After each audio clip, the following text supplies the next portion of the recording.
आज मैया स्नान घर में पहुंची। पार्वती की सखियाएं उबटन लगा रही थी। उबटन लगाते लगाते सखियां कहने लगी, मैया तुम अकेली नहीं पड़ गई? कार्तिकेय तो सभी देवगणों के साथ रहते हैं, शिव बाबा समाधि में रहते हैं, क्या तुम्हें ऐसा नहीं लगता कि तुम्हारे पास एक और पुत्र होना चाहिए? मैया ने कहा, पुत्र तो होना चाहिए, पर मैंने खुद ने ही श्राप दे दिया कि कोई भी देवी अपने गर्भ से पुत्र को जन्म नहीं देगी। अब मैं पुत्र कैसे लाऊं? अरे मैया क्यों चिंता करती हो? आप तो पराम्बा हो, आपको पुत्र प्रकट करने में कैसी अड़चन? मैया सोचने लगी, हाँ बात तो ठीक है। अब मैया उपटन निकालने लगी तो रगड़ रगड़ के निकालती उपटन से जो बचा हुआ अंश रहता, उससे सोचती कि हाँ देखो, अगर मेरा एक और पुत्र होता तो वो कुमार ऐसा दिखता। और फिर उस उपटन से मैया ने एक सुंदर से पुतले का निर्माण किया, एक गुड्डे का निर्माण। सखियां कहने लगी, अब मैया जब इसको बना ही दिया है तो इसमें प्राण भी दे दो। मैया ने कहा, हाँ बात तो तुम्हारी ठीक है, इतना तो मैं कर ही सकती हूँ। मैया के भाव जागे और मैया ने उसी वक्त उसको प्राण दे दिए और उसी पुतले से एक शिशु का प्राकट्य हो गया। बोले विनायक भगवान की जय हो। भादव की विनायकी चतुर्थी के दिन शुक्ल पक्ष में एक शिशु को पुनः गौरा ने, पार्वती ने प्रकट किया। अब उस शिशु के सुंदर सुंदर हाथ लगाए, मुख बनाया, सुंदर से नेत्र बनाए, और वो शिशु जब प्रकट हुआ तो बड़ा सुंदर लगने लगा, अच्छा सा गोल मटोल, खूब सुंदर सा। मैया के मन को बड़ा भाने लगा। अब क्योंकि पुतले से प्रकट हुआ तो रोया गाया तो है ही नहीं, क्योंकि शिशु प्रकट किया था, बच्चा तो नहीं किया था, तो शिशु था तो बड़ा था। तो अब वो बड़ा होते ही खड़ा हो गया और पूछने लगा, मैया मुझे बनाया है, अब तुम मेरी माँ हो, तुमने मुझे जीवन दिया है तो तुम मेरी माँ कहलाई। अब मुझे ये बताओ कि मैं तुम्हारी कैसे सेवा करूँ? मैया ने कहा, तू मेरी सेवा करेगा? कितनी प्यारी बतियाएं करता है ये लाला, मेरा कितना सुंदर है। एक काम कर लाला, तू जा कर के द्वार पर रक्षा करना, मैं स्नान कर रही हूँ, किसी को अंदर मत आने देना। विनायक ने कहा, ठीक है मैया। अब विनायक पहुँच गए द्वार पर।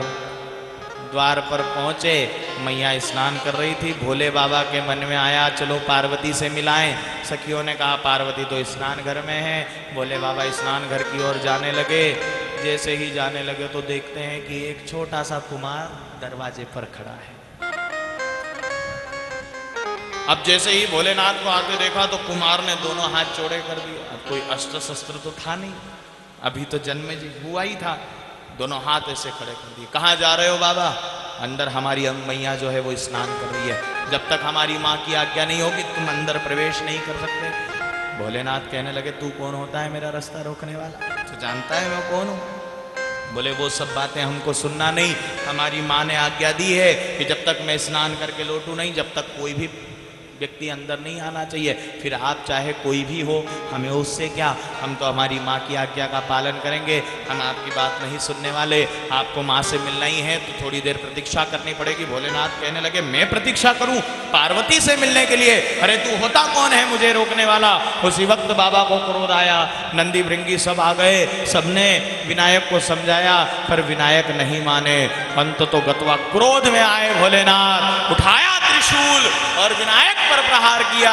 जैसे ही विनायक पर प्रहार किया, आज विनायक का शीश गुड़कता गुड़कता जैसे ही द्वार पर मारा त्रिशूल तो शीश कटा और शीश गया अंदर, मैया के चरणों को छुआ और सीधा ठोकर लग के चरणों पर पहुंचा। कहां पहुंचा?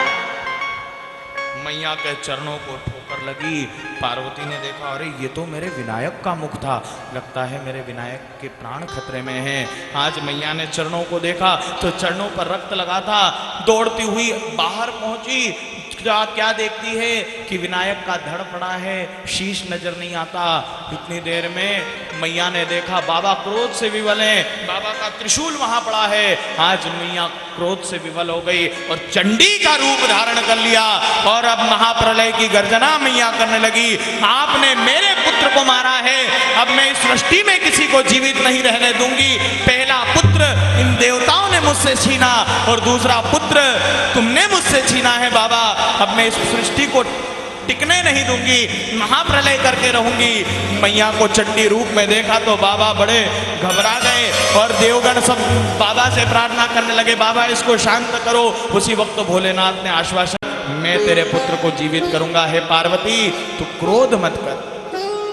देवताओं को आदेश दे दिया, जाओ रे देवताओं, जो माँ अपने बच्चे की तरफ पीट करके सोई हो उसका मुंह उठा करके ले आओ, उसका शीश काट करके ले आओ, उसका शीश हम अपने पुत्र को लगा करके जीवित करेंगे।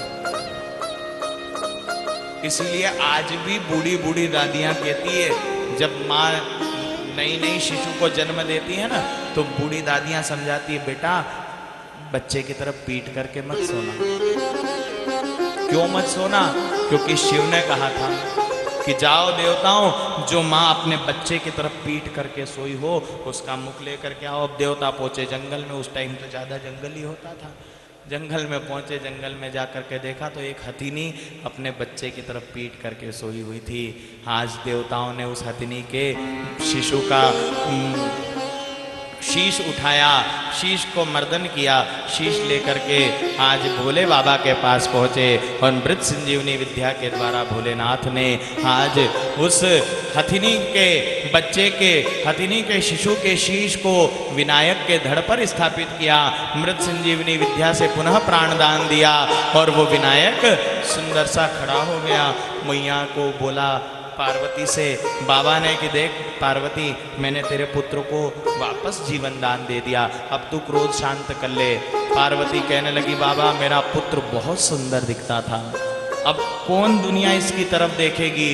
अरे मेरा शिशु कितना सुंदर, मेरा कुमार विनायक कितना सुंदर दिखता था, तुमने तो मेरे छोरे की शक्ल बिगाड़ दी। तब बाबा ने कहा, चिंता मत करे, चाहे ये मुख दूसरा लगा है, पर पूरी दुनिया सबसे पहले तेरे गणेश का पूजन करेगी, और अगर सबसे पहले विनायक का पूजन नहीं किया गया तो दुनिया का कोई देवता अपना पूजन स्वीकार नहीं करेगा। इसीलिए विनायक प्रथम पूज्य कहलाए। मैया ने कहा, मेरा वो वाला विनायक का मुख वो कितना सुंदर था, न जाने कहाँ गया। तो भोलेनाथ कहने लगे कि वो तेरे चरणों की ठोकर खा के चंद्र पर गया। कहाँ गया? इसलिए मैं आशीर्वाद देता हूँ, मैं वरदान देता हूँ कि जो मैया तेरे विनायक का व्रत करेगी वो तेरे इस गणेश का पूजन नहीं करेगी, अपितु उस चंद्र का पूजन करेगी। आप लोग व्रत करते हो चतुर्थी का, पूजन किसका करते हो? है चंद्र का करते हैं। क्यों करते थे? करवा चतुर्थी आती है, छलनी लेकर के जाती डिजाइन वाली, क्या देखेगी?